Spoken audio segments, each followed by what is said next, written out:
देते हैं तो ऑक्सीजन की कमी बीओडी में वृद्धि और जलीय जंतु मरने लगते हैं। तो सबसे पहले ये कहना चाहिए किस झील में दिखाई देंगे, तो उत्तर में है ताजे पानी के झील में, क्योंकि जो ताजे पानी के झील है, ठीक है, उसमें कहना चाहिए बीओडी कम है उसमें। तो ये जब यूट्रोफिकेशन होगा तो बीओडी क्या हो जाएगा, बढ़ेगा।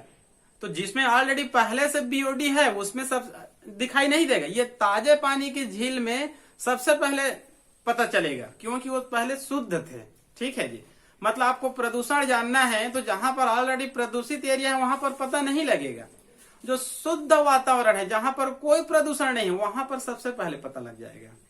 आगे, एसी या रेफ्रिजरेटर में प्रयुक्त होने वाले गैस, तो आप लोग को मैं कई बार बताया हूं, जो सीएफसी होते हैं, फ्रियान होते हैं, ये रेफ्रिजरेटर और एसी में ही उपयोग होते हैं। ठीक है, हम लोग बोलते हैं एसी एयर कूलर, लेकिन कहना चाहिए हमारे शरीर के लिए भी हानिकारक होते हैं। कोई भी व्यक्ति एसी में रहने का आदत हो जाएगा तो बाहर निकलेगा तब त्वचा में क्या होगा, जलन होगा।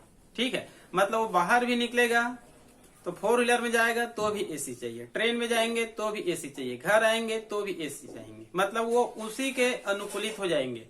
ठीक है, और इसमें कहना चाहिए सीएफसी गैस का उपयोग होता है जो बहुत ही हानिकारक हमारे लिए है। आगे, किससे प्रदूषण नहीं होता, कुछ कहना चाहिए प्लांट, फैक्ट्रियां या फिर कंपनी लिख दिए थे, उसमें आप चॉइस करना था।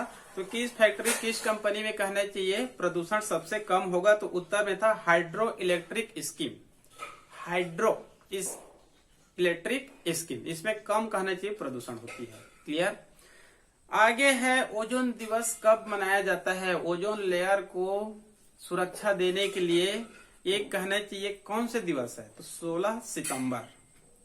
आगे क्वेश्चन है वन महोत्सव किसने प्रारंभ किए थे, तो वन महोत्सव का प्रारंभ के.एम. मुंशी ने किए थे। इसको भी एक बार पूछा गया था, 1950 में ये प्रारंभ किए थे के.एम. मुंशी ने। आगे क्वेश्चन है भारत का पर्यावरण शिक्षा केंद्र, मतलब एनवायरमेंट एजुकेशन सेंटर, पर्यावरण संबंधी शिक्षा केंद्र भारत में कौन सी सिटी में है, तो उत्तर में क्या था, अहमदाबाद। क्लियर। आगे है राष्ट्रीय पर्यावरण इंजीनियरिंग कॉलेज कहाँ है, मतलब पर्यावरण से संबंधित एक राष्ट्रीय इंजीनियरिंग कॉलेज कहाँ है, ये बहुत ही फेमस है, ये नागपुर में है, इसको कई बार पूछा जाता है।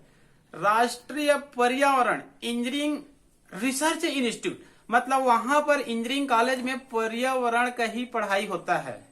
क्लियर। जैसे सामान्य इंजीनियरिंग कॉलेज में अलग अलग ब्रांच होते हैं, जैसे इलेक्ट्रिकल होते हैं, मैकेनिकल से होते हैं, सिविल से होते हैं।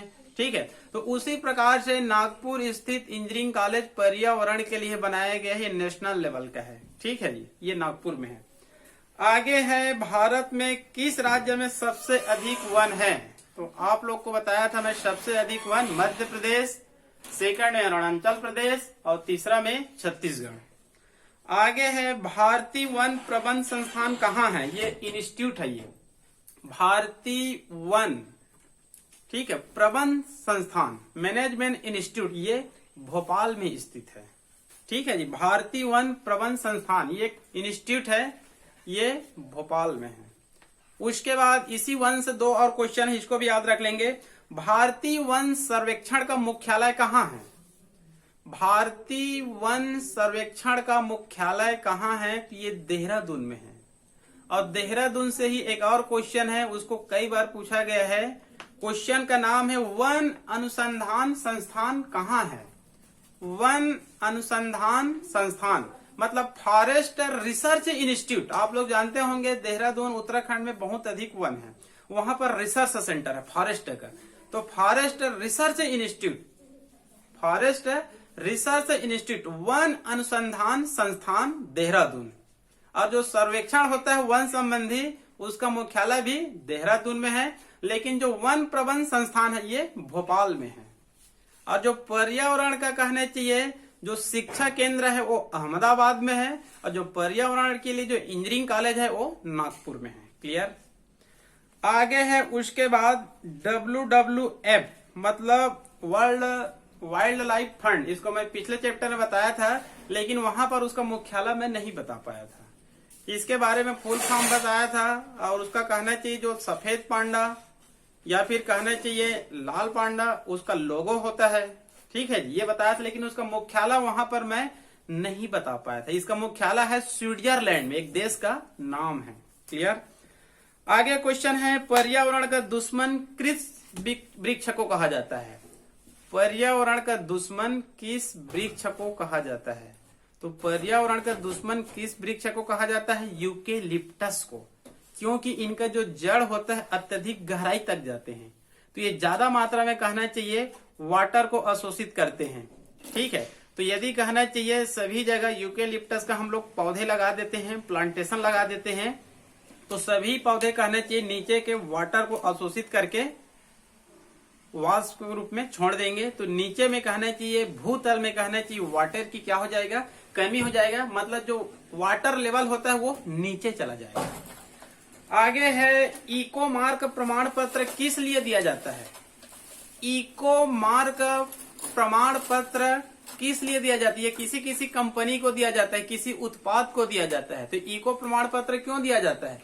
इको प्रमाण पत्र उनको दिया जाता है, मान लो कोई कंपनी है, उनका जो प्रोडक्ट है यदि पर्यावरण को किसी भी प्रकार से हानि नहीं पहुंचाते हैं, तब उस कंपनी को क्या दिया जाता है? इको प्रमाण पत्र। मतलब उसका अर्थ यह है कि आपका जो प्रोडक्ट है वो पर्यावरण को हानि नहीं पहुंचा रहा है, इसलिए आपको ये प्रमाण पत्र दिया जाता है। ठीक है जी, इको मार्क प्रमाण पत्र। यदि कोई कंपनी ऐसे प्रोडक्ट उत्पन्न करता है तो उसको इको मार्क प्रमाण पत्र नहीं दिया जाएगा। उदाहरण के तौर पर कहना चाहिए, जो फटाके बनाने वाली जो कंपनी है उसको संभवतः कहना चाहिए इको मार्क का प्रमाण पत्र नहीं मिलेगा, क्योंकि फटाके फूटना मतलब प्रदूषण को बढ़ावा देना। क्लियर। उसके बाद आगे क्वेश्चन है, ग्रीन हाउस गैसों की संकल्पना किसने दिया था? ये नहीं मिलेगा, ये गूगल में मिलेगा। ग्रीन हाउस गैसों की संकल्पना किसने दिया था? इसको कहने की जोसेफ फोरियर ने दिया था, जोसेफ फोरियर। आगे है, भारत में मुख्य रूप से चमड़ा उद्योग कहाँ स्थित है? तो आप लोग को मैं जब गंगा नदी का प्रदूषण पढ़ा रहा था तो उस समय बताया था, कानपुर के आसपास जैसे ही कहना चाहिए गंगा नदी आती है, प्रदूषण गंगा नदी में बहुत अधिक बढ़ जाती है, क्योंकि कानपुर एक इंडस्ट्रियल एरिया है और वहां पर चमड़े और जूते का बड़ी बड़ी फैक्ट्रियां हैं। तो वहां से कहना चाहिए जो इंडस्ट्रियल इफ्लुएंट्स होते हैं, औद्योगिक कचरे होते हैं, उसको कहना चाहिए नदी में बहा देते हैं। तो कहना चाहिए चमड़े संबंधी बड़े बड़े उद्योग कहाँ हैं? कानपुर उत्तर प्रदेश में है।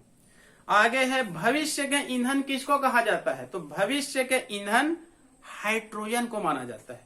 ठीक है, यदि हाइड्रोजन से ईंधन तो बनता है, यह कोई शक नहीं है। और हाइड्रोजन किसमें पाई जाती है?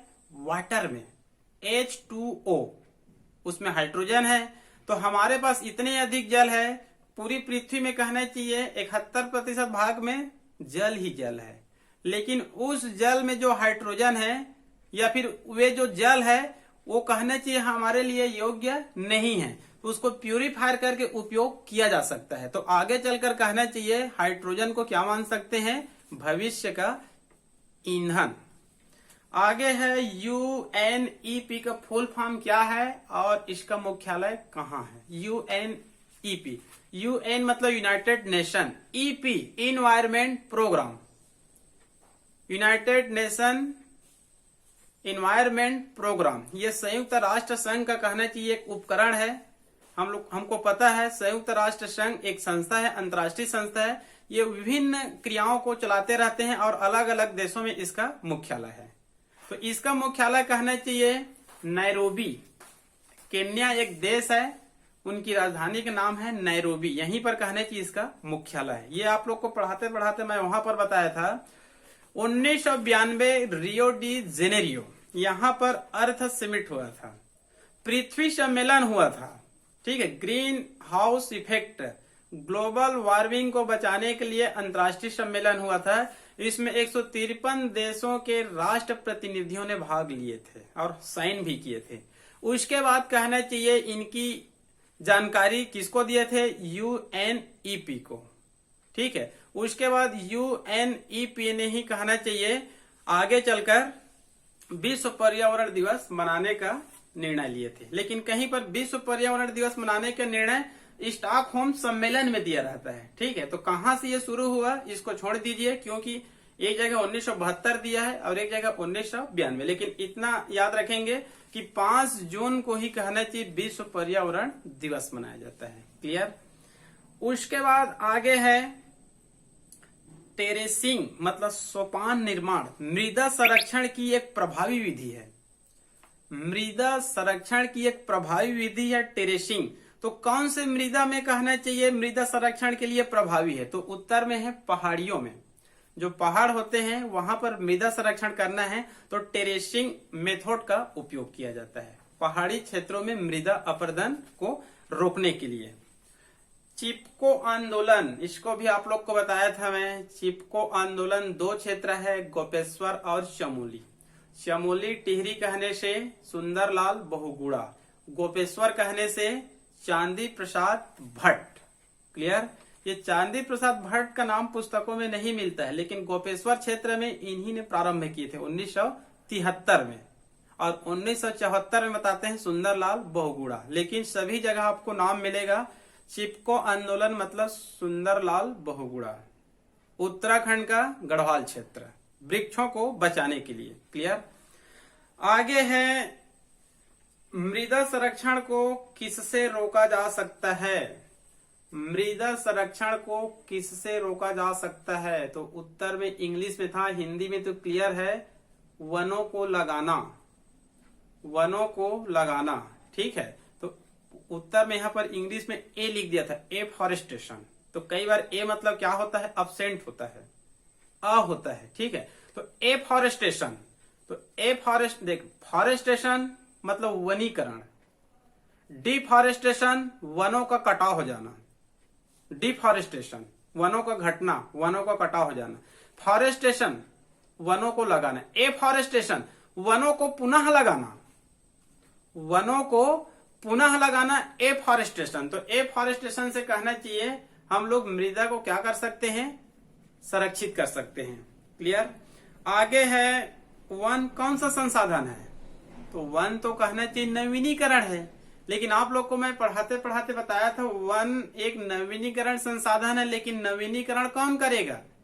एफॉरेस्टेशन कौन करेगा? वनों को पुनः कौन लगाएगा? तो इसी कारण इसको लिखा रहता है नवीनीकरण समाप्तशील संसाधन। नवीनीकरण समाप्तशील संसाधन। नवीनीकरण तो है लेकिन समाप्त हो सकता है। क्लियर। आगे है खनिज धातु कौन सा संसाधन है? तो यह है नवीनीकरण अयोग्य स्रोत। नवीनीकरण अयोग्य स्रोत। क्लियर। आगे है विश्व का 70% से अधिक फ्रेश वाटर कहाँ पाया जाता है? विश्व में या विश्व का 70% से अधिक फ्रेश वाटर, हम लोग फ्रेश वाटर को ही कहने चाहिए पीने के कार्य करते हैं। वाटर मान लो 2 प्रकार का होता है, एक होता है फ्रेश वाटर और एक होता है मेरीन वाटर। समुद्री जल और स्वच्छ जल।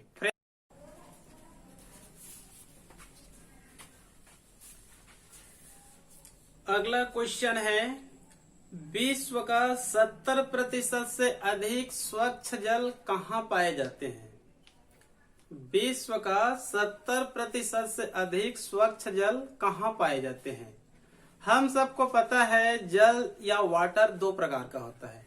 एक होता है फ्रेश वाटर जिसको हम लोग मीठे पानी का जल भी कहते हैं। दूसरा होता है समुद्री जल, मेरीन वाटर, जिसको हम लोग खारे पानी का जल भी कहते हैं।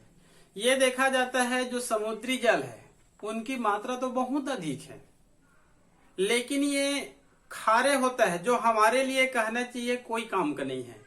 ना तो इसको हम लोग पी सकते हैं और ना ही एग्रीकल्चर में उपयोग कर सकते हैं, लेकिन वाटर तो है। ठीक है, और उसमें हाइड्रोजन भी है, इसी कारण कहा जाता है कि भविष्य का ईंधन भी इसको कह सकते हैं।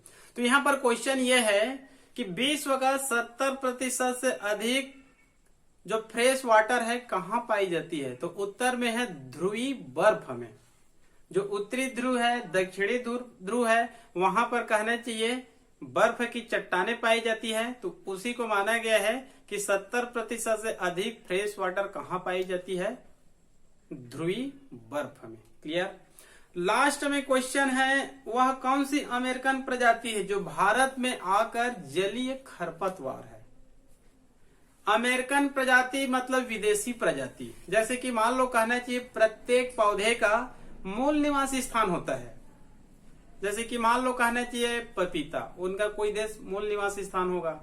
आलू है, प्याज है, गन्ना है, धान है, गेहूं है।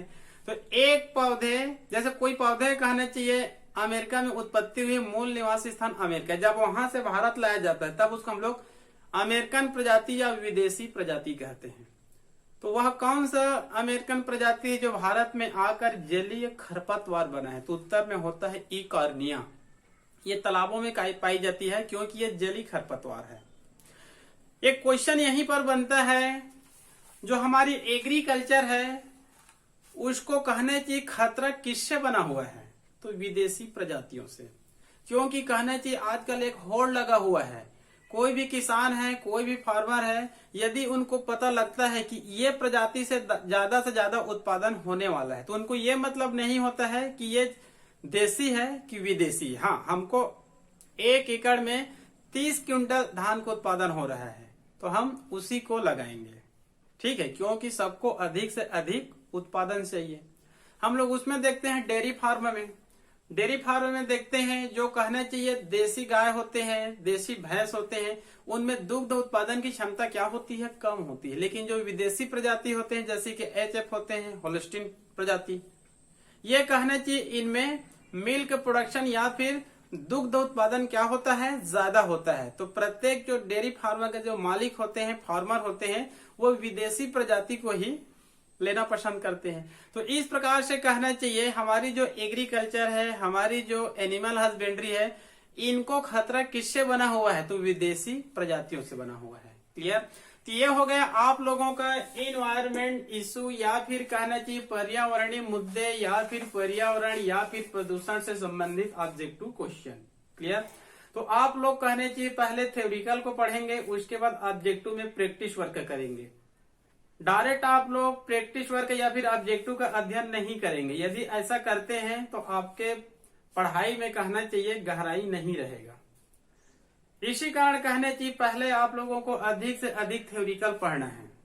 2-3 पुस्तकों से थ्योरिकल ही अध्ययन करना है। गूगल से उस मैटर से संबंधित गहराई से अध्ययन करना है। उसके बाद प्रैक्टिस वर्क के लिए यहाँ पर अध्ययन करिए, क्योंकि आप एग्जाम दिलाने जाएंगे, वहां पर आपको ऑब्जेक्टिव क्वेश्चन मिलेगा। ठीक है, तो यहाँ पर आप लोग प्रैक्टिस करेंगे। तो मैं अगली वीडियो में चाहूंगा कि पहले मैं थ्योरिकल पढ़ाऊं और उसके बाद उस चैप्टर से संबंधित जो विभिन्न परीक्षा में आए हुए, क्योंकि हम लोग विशेष रूप से बायोलॉजी का अध्ययन कर रहे हैं, तो बायोलॉजी में आए हुए, नीट में आए हुए, व्यापम में आए हुए ऑब्जेक्टिव क्वेश्चन का भी वीडियो बनाकर अपलोड करने का प्रयास करूंगा। लेकिन ये तो पर्यावरण एक ऐसा चैप्टर है, ये बायोलॉजी से रिलेटेड नहीं है, ये सभी विषयों से रिलेटेड है। ये सार्वभौमिक कहना चाहिए यूनिवर्सल सब्जेक्ट है। ये सभी कंपटीशन परीक्षा में इसका क्वेश्चन आते रहते हैं, तो इनको तो आप लोग विशेष रूप से देख ही लेंगे। ठीक है, और इसका मतलब यह नहीं है कि आप दूसरे को नहीं देखेंगे, क्योंकि आप बायोलॉजी में करियर बनाना चाहते हैं तो बायोलॉजी का प्रत्येक चैप्टर, चाहे 12वीं का चैप्टर हो चाहे 11वीं का चैप्टर हो, आपके लिए बहुत ही महत्वपूर्ण है। क्लियर। तो आज के लिए केवल इतने ही। कल पुनः मिलेंगे किसी अगले चैप्टर के साथ। तब तक के लिए ओके, बाय बाय।